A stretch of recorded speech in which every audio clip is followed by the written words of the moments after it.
Hello, everyone. In this video, I want to show you how to find CTC grouping. The example shows a CTC grouping, but you can use it for other purposes as well. And I want to show you three different ways of doing it. The first one is by using the if statement. The second one is by using if-else. And the third one is by using VLOOKUP with an approximate match. This is the data set that we have. So you can see that we have a list of employee names. We have this CTC mentioned in lakhs. And here we want to create the group. And the group that we want to create, as an illustration, we are taking 0 to 5, 5 to 10, 10 to 20, and 20 plus. Let me zoom in a little bit. Now, the first way to do this would be to use conditional statements. So we use a nested if, and we say that if my value is less than or equal to 5, then my result in double quote will be 0 to 5, comma, and then to go to the next line, I press Alt, Enter. One more time, if, then we say G3 is less than equal to 10, then my result is 5 to 10, and you get the idea. So let me just copy this one more time. This one becomes 10 to 20. Otherwise, it becomes 20 plus.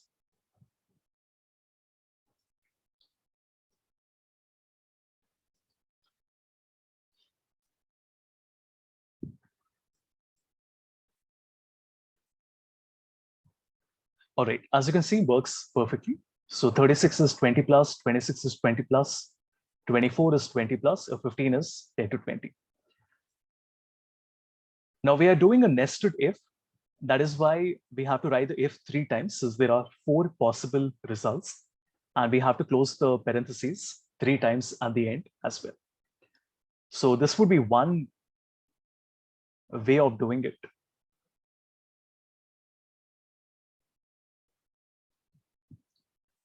Let me show you a slightly better way of doing the same thing.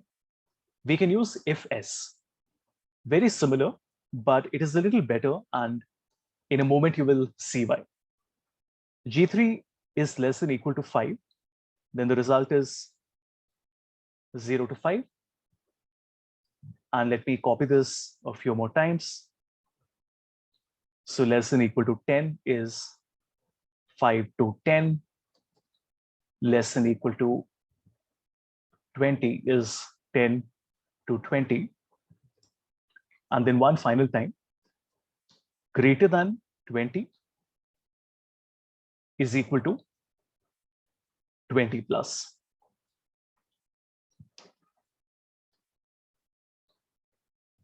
First, we will confirm that the results are exactly the same, which they are, as you can see. Now let's look at the 2 formulas side by side and compare them. Now, the advantage of using if-else is that it's much cleaner. You don't have to write if multiple times. You don't have to make a nested function. There's only one function that you have to write. The formula is very similar to the previous one.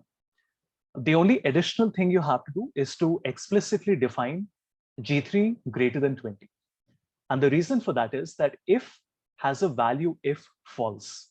If you look at the function, if has a value if false, that has to not be given, because if the first condition is not met, then obviously the next one becomes true. But in if-else, there is no value if false, hence everything has to be explicitly defined. There is one more way of doing it, which is using VLOOKUP, that I would like to show you. So I can make it 0, 5, 10, 20, and we will say that this is 0 to 5, 5 to 10, 10 to 20, and then we have 20 plus. So what we're doing here is to create a lookup table. And now I can use a VLOOKUP with an approximate match, which means we can search for G3. My table array is this, We'll also apply a $, searching in column number 2, and the range lookup is true because we want to do an approximate match. And as you can see, we get the same result as before. A slightly more elegant way of doing this would be to do this using an approximate match, but without defining a table explicitly. Let me explain what I mean by that.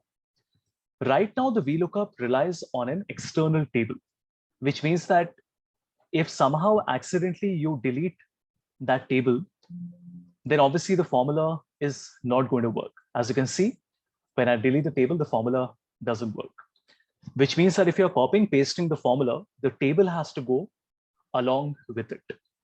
A better way of doing this would be to create the table directly within the formula using an array. How we do that is by first writing the same function. We write G3, and in the formula where we have to get the table array, rather than selecting it, I want to create it like this. So I will say 0 is 0 to 5, semicolon. Then we have 5 is 5 to 10, semicolon. Then we have 10, which is 10 to 20. And then one final time, 20 is 20 plus. And then, of course, we have to do a true as well for the approximate match.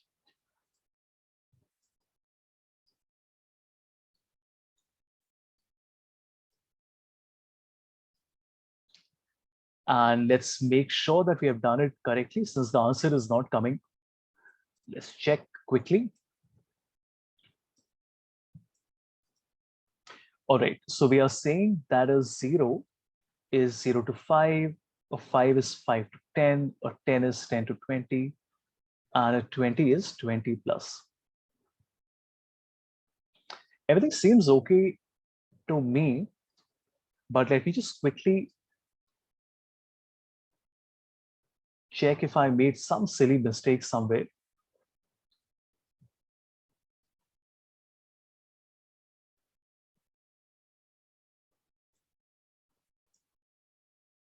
All right, as it turns out, we are not given the column number, which is 2. And as you can see, we are getting the same result, just like we were getting it before. So there we go. That's our final formula. So I've shown you how to do the grouping on numbers with an if, which is a nested if, using ifs, using a VLOOKUP with approximate match, relying on an external table, and using VLOOKUP with an approximate match, where the table has been given inside the function and the formula itself.